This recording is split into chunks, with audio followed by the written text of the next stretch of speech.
Well, after all the pettiness and boredom, Celebrity Big Brother 2 suddenly kicks into high gear with a weirdly eventful week. Don't change the channel, don't touch that dial. We got it all on UHM. Take off the sneakers.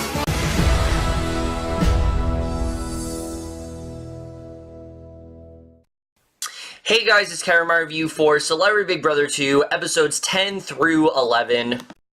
Now, normally with a week like this, the way I would, structure this review is I would have reviewed episode 10 before the double eviction, but because of the fact that this season has been very uneventful, and aside from the constant, just nastiness from the Natalie, Lolo, Kato, and Tom side of things, there really hasn't been a lot going on.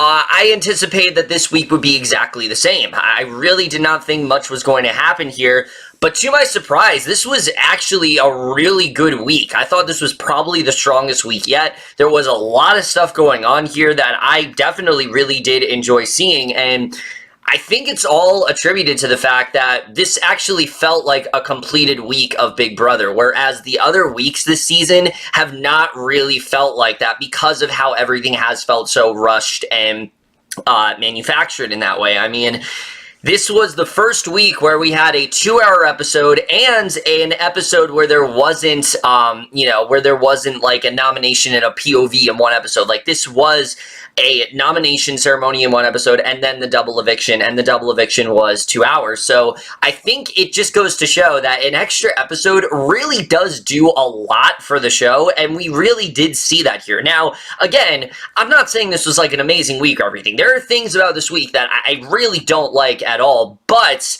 I definitely have more positive things to say than I do on the negative side. And for a season that I really have not felt all that much during, that is definitely a huge plus for me, but let's just get into it. So the first thing I really want to talk about is everything going on, post the Kato eviction, where pretty much after this, Natalie and Lolo, they're sitting pretty. Tamar and Ricky, they feel like they've finally gotten this done. Now they just need to get rid of Tom. But then, of course, you have Kandi, who she is kind of, Kandi is someone who, as I've said before, she's really starting to put herself out there, and I think she's really starting to find people to ally with, and we see a lot of that this week. And look, in a normal season of Big Brother, that would be the ideal way to handle things, would be to, sit out for the first couple weeks, just kind of relax, get to know everyone, and then when the time comes, step up to the plate and really start to play the game. The issue is there's only a week and a half remaining at least at this point. There's a week and a half remaining. There just is not a lot of time for her to change her stance on things. However, I do think, considering the amount of work that Kandi does get done this week, I think she has actually repositioned herself as possibly the front runner of this entire season. And I'll get into that towards the end, but, Tom is pretty much sitting alone here. He really doesn't have anyone on his side besides Dina, who we know is not really playing the game. So here comes Kandi. She's going to ally with Tom, and I really like this pairing. I thought these two worked really well together because Tom is someone who, again, he's very likable, he's very fun in the house, but he just is not good socially. He does not have a clear outlook of what he wants to do in the game, and I think that is really what hurt his entire game this season, is the fact that he just can't seem to make up his mind on anything. So here comes Kandi, someone who is going to try to reel him in and get him to think, things from a logical perspective, because, she is easily the most level-headed person out of everyone in the house. I mean, you could say Dina, but Dina's just kind of chilling, doing whatever. Kandi, on the other hand, is really starting to marinate on things. You can see that she definitely does have a clear idea of what she wants to do, and I really did like seeing that here. So, of course, HOH happens. Tom wins HOH. So, Kandi is going to try to see if she can strike up a deal with Tom. And I like seeing these two working together because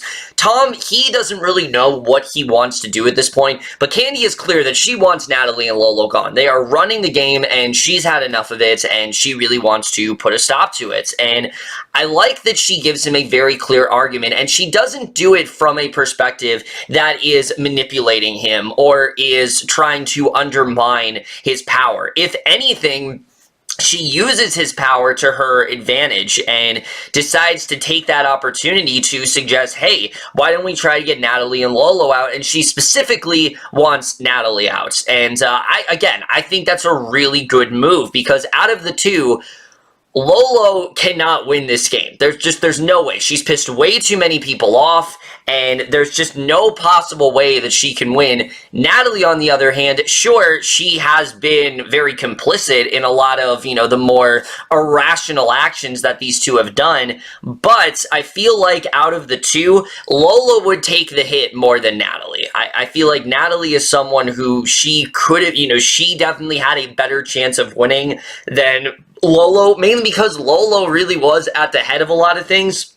And I'm not saying that Natalie could win the game, but I do think Kandi does make a convincing argument that Natalie has more of a chance than Lolo. I mean, anyone has more of a chance than Lolo, but Natalie absolutely does. And, considering her likability and her athleticism, they should try to get her out. And I like seeing her talk to Tom about this. I like her weighing all their options. And I really loved where this is going to go. This was really great progress. And again, considering that we really haven't gotten much from Kandi, I like that we are actually really starting to see her play the game. I feel like in a normal season, she really could have rose up as the true MVP of this entire season. Someone that we could easily root for, someone who really is doing all this amazing strategizing, but unfortunately, it's being cut short. And again, it's unfortunate because you can tell that Kandi is clearly there to play the game. She just had a different way of going about it than everyone else. And, the way things are looking, I foresee Kandi being very successful within the finale. And again, I'll get more into that at the end,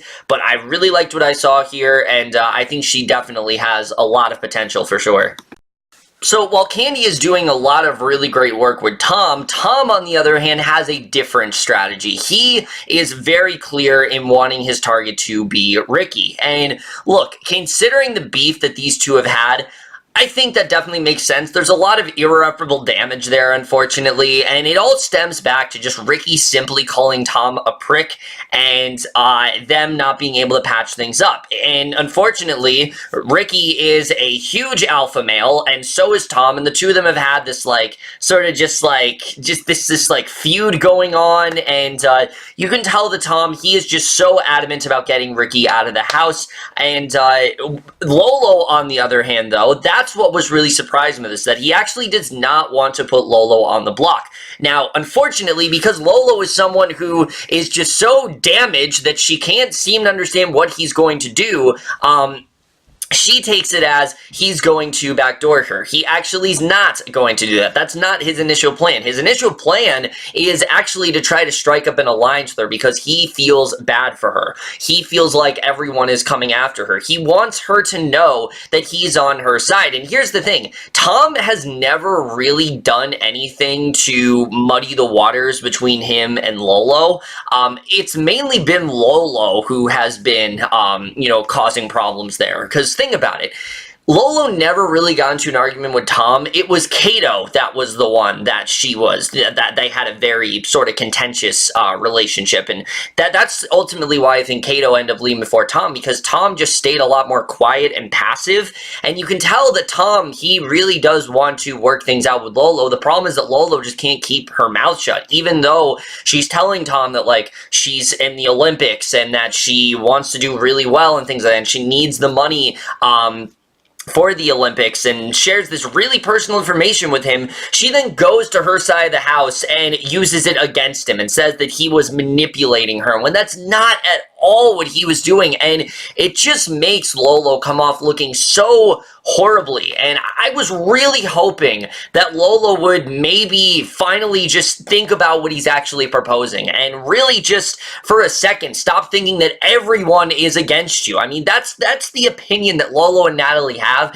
and that's one of the reasons why I can't stand them this season, because they're just so entitled and they think everyone is out to get them. And I don't know how you can spin this conversation around and think that Tom was manipulating her and that Tom was trying to antagonize her. It is clear that Tom was trying to start an alliance with her. He was trying to say that, look, maybe we're not going to work together, but I am on your side. You have me. You know, if you want to take me to Final 2, I'm fine with that. If you win, if you are in the final, I'm going to vote for you. Like, this is clearly him trying to support her. He's trying to bury the hatchet, so to speak, but she wasn't having it, and that's why ultimately things just do not work out as well as it should for Tom, unfortunately. So we get to the nomination ceremony. He does decide to nominate both Natalie and Ricky, and Natalie is understandably pissed, and this is because Tom specifically told her that she wasn't going up. His initial plan was actually to put up Lolo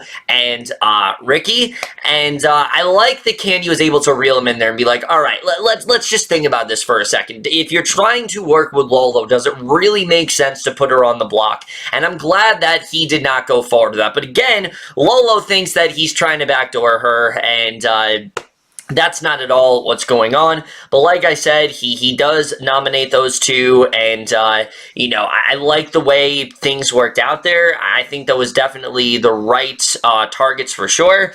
It's the way things turn out that I think really did kind of ruin things for Tom here. We then get to the veto here, and Tom does end up winning this veto as well, which I don't know where Tom becoming a comp beast exactly came from, but he was killing it, honestly. I really was surprised that he won both the HOH and the veto, and for a while people were wondering, well, can Tom just possibly win every competition? We'll get to that in a little bit, but Kandi, you know, approaches Tom, and he considers all of their options. Unfortunately, though, one of his options really upsets Kandi, and this kind of ruins the relationship that Kandi is clearly trying to form with Tom and the sort of alliance that they're trying to have.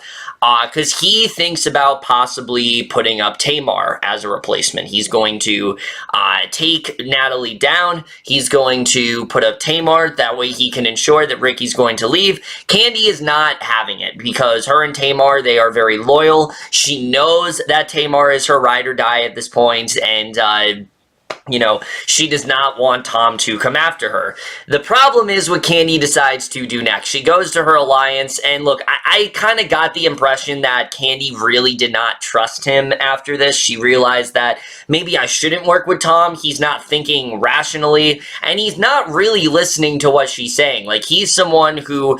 I like her line where she says, like, you know, this is a democracy. It's not a dictatorship, and that's how he's treating it. He's treating it like it is his vote or nothing at all. Which, sure, he does make the final say, but he didn't really listen to what Kandi was trying to say, and I think that did hurt Tom here.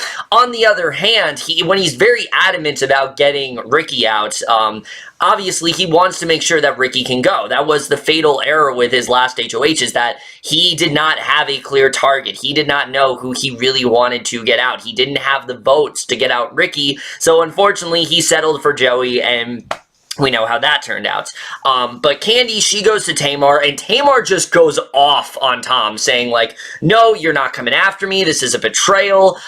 You are a bully, and I really don't get what Tamar was upset about here. I mean, Tom didn't even say he was going to put her up. He said it was a viable option. He said that it was, you know, it's something that could possibly happen. It's not necessarily something that would have happened, but it's something that could have happened. It was it was optimal in that way. And I think that's something that Tamar really should have tried to listen to, but again, Tamar's just one of those people who is just not rational at all. She takes anything as a personal attack against her, and it's moments like this where I really don't like Tamar. I've said it before, I think she's funny in the diary room, and I do think she has a likable personality in that way, but the way she goes about things with Tom, it was just kind of hard to watch, and I don't know why she had to come at him like this, but after sitting on it, Tom actually doesn't put Tamar on the block. What he does instead is genuinely very surprising. What he decides to do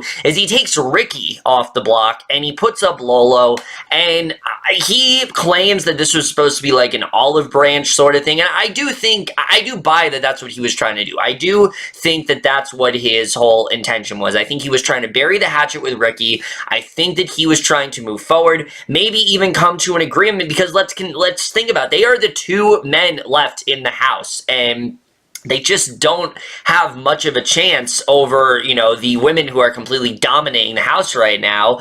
And if they maybe buried the hatchet and worked something out, I think things maybe would have gone a lot differently for Tom. But Ricky is someone who, he is extremely passive, but he's also very condescending, and he just doesn't seem to want to let it go. And I don't really understand. I mean, Ricky is the person who called Tom a prick. All he needs to do is confront Tom, tell him, I'm sorry for what I did, just apologize, and look, maybe it wouldn't have done anything. Maybe it wouldn't have, but it would have left, you know, things a lot less negative between these two. Things could have turned out a lot differently. You know, if you would have said that I'm sorry, like, Tom is someone who clearly wants you to be straight up with him. He wants to make sure things are confidential. He just wants people that he can trust. And I don't really blame Tom for not knowing who to trust here, simply because of the fact that no one has really been honest with him. Anytime he says you want to keep things confidential, they immediately go to the other side of the house. And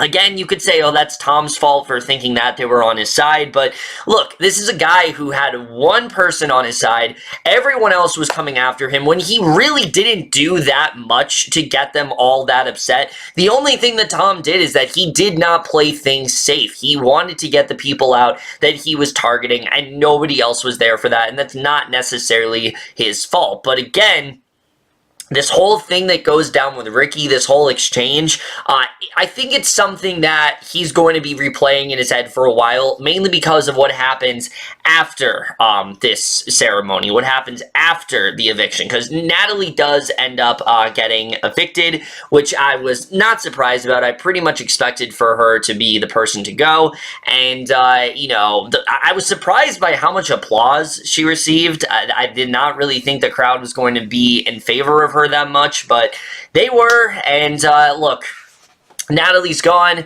She definitely was the less egregious of the pairing between her and Lolo, but hey, I'm not upset that she's gone. She was very disappointing. She was someone that I really thought could have done some really great work, but she allied with completely the wrong person who brought out the worst traits in her. And hey, as a bonus, at least we don't have to hear Julie Chen refer to her as Natalie Eva Marie anymore. I cannot tell you how much that has annoyed me all season long. Like, either call her Natalie or Eva, not her entire full name. I don't care what production is saying. Don't call her by her full name. It's just weird. Everyone else is called by their first name. Why is Natalie the exception? I don't really understand that. Either way, she's gone. Great. I'm not upset about that at all. But the way the second half of the night proceeds, that's when things get a little less positive.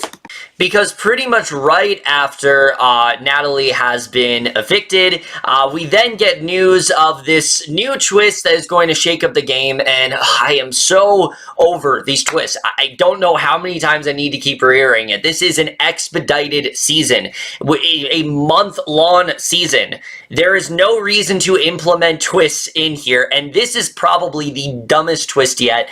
There is a safety competition that is going to save one house guest from possibly being evicted, and this safety competition takes place. And also, I loved that before the safety competition happened, like, the house guests weren't even watching the breaking news alert. It just shows, like, just they don't even really care. I thought it was really funny that they all were just scattered, and, like, eventually Julie had to tell them what was going on. I thought that was really funny.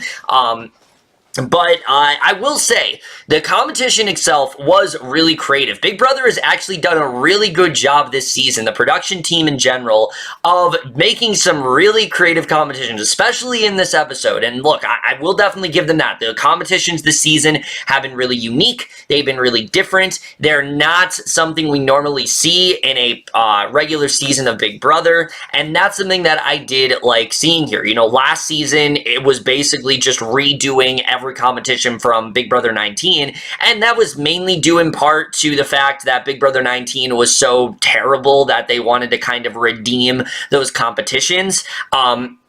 But here, since Big Brother 20 was so successful, they can basically do their own thing, and I like that they've done that, because we actually do get some really creative competitions here. The whole idea of there being like this human art and them having to find them around the house, that was really cool to see. The production team was really on their A-game there, and I like the way that was done. What I don't like is that Tamar ends up winning the safety competition. I have no idea why she was trying to win. There was no possible way that she was going to leave in this eviction. There's no way that was going to happen, and I can tell you why. If Kandi were to win, she absolutely would not put Tamar up, so there's no reason she would go. Dina is not going to win. Ricky and, Lolo, they're not going after Tamar, so why in God's name did Tamar even try to win this competition? She should have picked a really low number. That way she could have just easily thrown it, and I don't know why she decided to win here.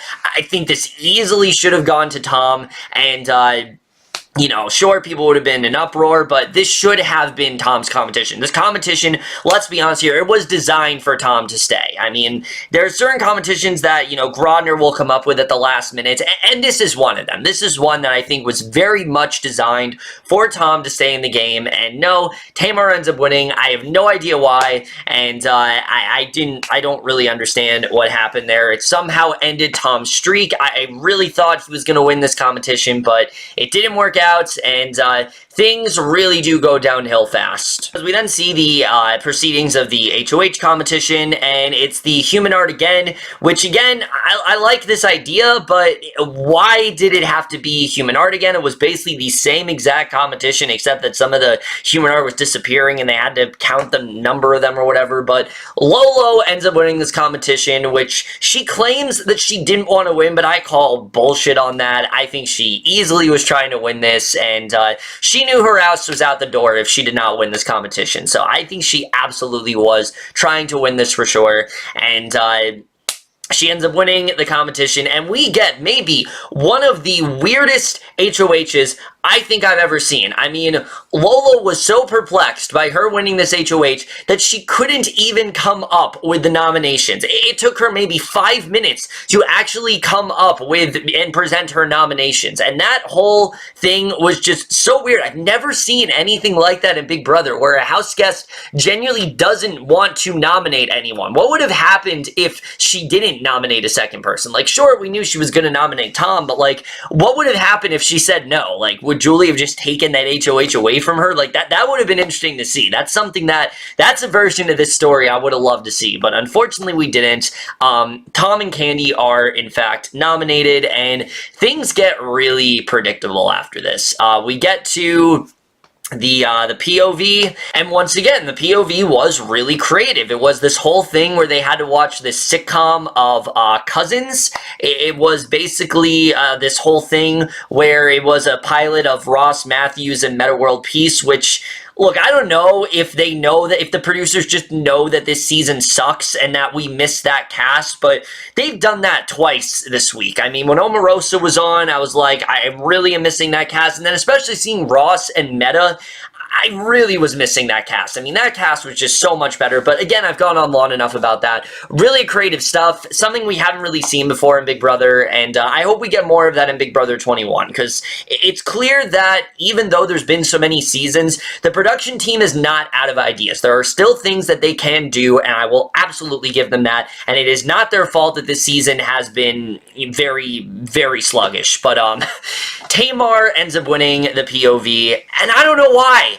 I really don't know why. I honestly, like, out of everyone, I'm like, all right, we know that Tamar's not going to win this. Like, I went into watching the POV, I'm like, there's no way that Tamar is going to win this POV. But no, she wins it, even though she just won the goddamn safety competition. She wins the POV. I have no idea why. I was like, why would you ever want to win this? And seriously, Tamar is just really plummeting on in terms of like house guests that I like this season. I really was starting to favor Tamar a bit, but this episode I have really soured on her, and it's mainly due in part that she wins not because she needs to, simply because she wants to, and I don't know why, honestly. There was no reason for her to win this POV.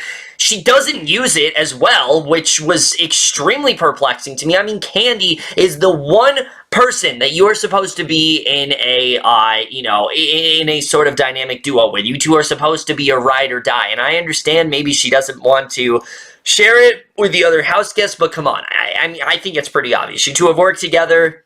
You know, you're both in very similar positions career-wise. I mean, it makes sense that Kandi would be the person that she would want to work with. She could have easily taken Kandi off, could have put Dina on, and I don't really think it would have made a difference here, honestly, because at the end of the day, Tom is evicted, and look, again, I think this is more due to the fact that he was just not a very good strategist. He really did not have enough people on his side, and it is unfortunate. The way things turn out there was really not good.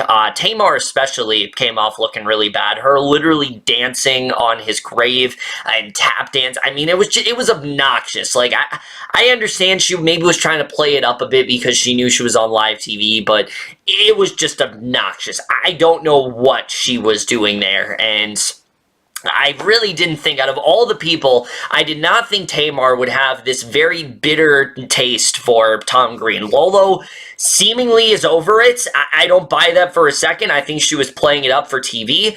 But Tamar was clearly not trying to downplay it. She really could not stand Tom Green. She even went as far as to say during her vote that, like, Tom Green is crazy or something like that. So I don't know what was going on there, but I love Tom's response when Julie asked him, like, who do you want to win? He says, I would vote for Lolo, basically implying that he wouldn't really root for anyone. It's a great response, but it also makes you feel bad for him because he truly didn't know who was on his side. He didn't even really think he could trust Kandi at the end of the day, and honestly, it makes sense because no one really showed him that full loyalty. The only person he can really trust is Dina, and that's because she hasn't done jack shit in the game. I mean, the most we get of Dina is this catfish segment with her. That just shows you how much she has contributed to things this week, and that's really how we end things here. We now have a final five of Lolo,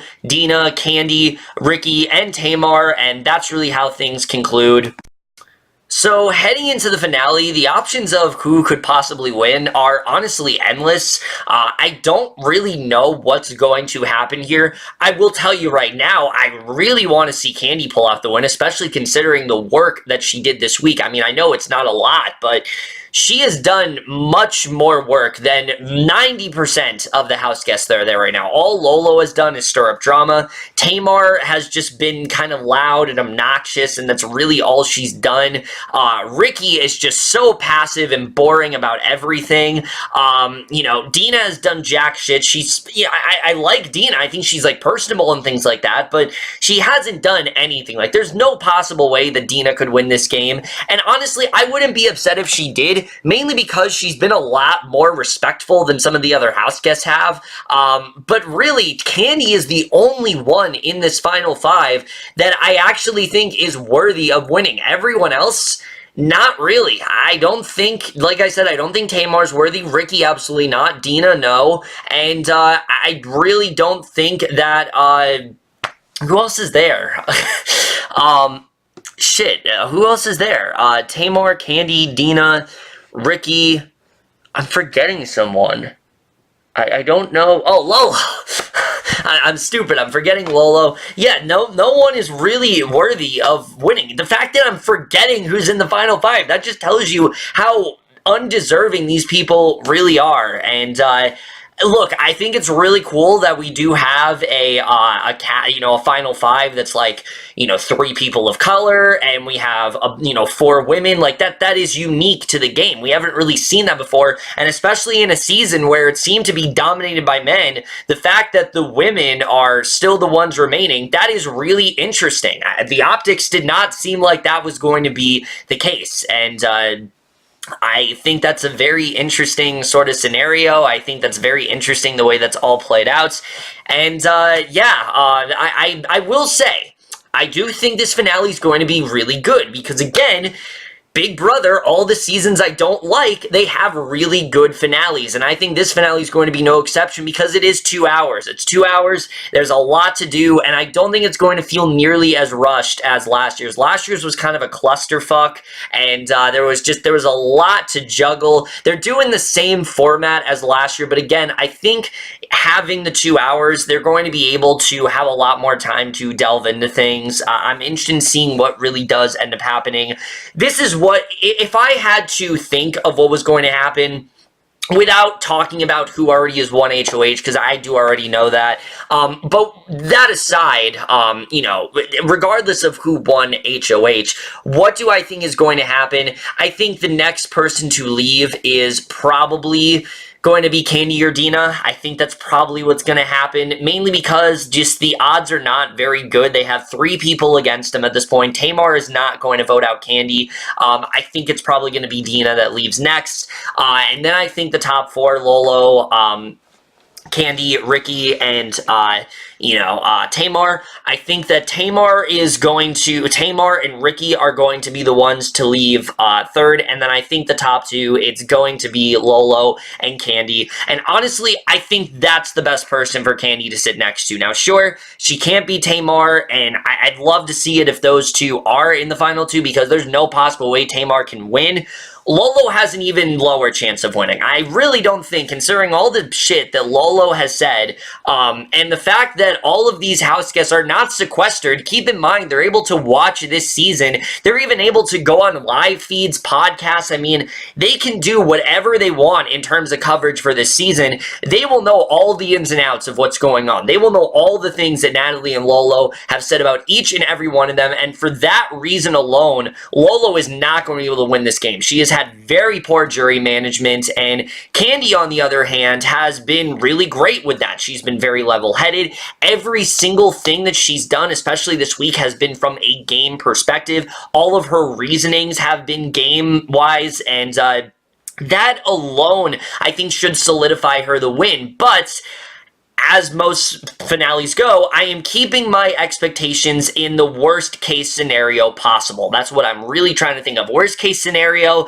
Lolo and Ricky are in the final 2, or Lolo and Tamar are in the final 2. And if that happens, then, alright, it happens. It's in tone with the season. Again, this was a unique week in the sense that there was a lot going on, more than I expected. Maybe it's because it was a double eviction, but typically double eviction weeks, the first week doesn't really have a lot going on, then the second week has a lot going on. This was a unique week, and that both weeks had a lot going on. Either way, guys, I'm just kind of happy this season's coming to an end. As you know, I have not really been the biggest fan of it. It's cool to see that things are really starting to happen, but again, there's literally 1 episode of content left, apart from that 12th episode, which is just going to be the, oh, remember this, remember that. Like, nobody cares about that. That's not... I don't even count that as a real episode. That's just a thing that airs tomorrow night because it can. In terms of, like, actual strategy-wise, there's really 1 episode left, and I'm just interested in seeing how things are really going to go. But either way, that's really it for this video. Hope you guys enjoyed it. Let me know what you guys thought of this week overall. What do you think of the double eviction? What do you think of the house guests? Who do you want to win this season? I mean, again, this is a very interesting case. I've never really seen something where literally we don't know who could possibly take this win. I think that's very interesting overall. But that's it for this video. Hope you guys enjoyed it. We'll see you guys in my next video, and we'll see you guys for that. Okay, bye.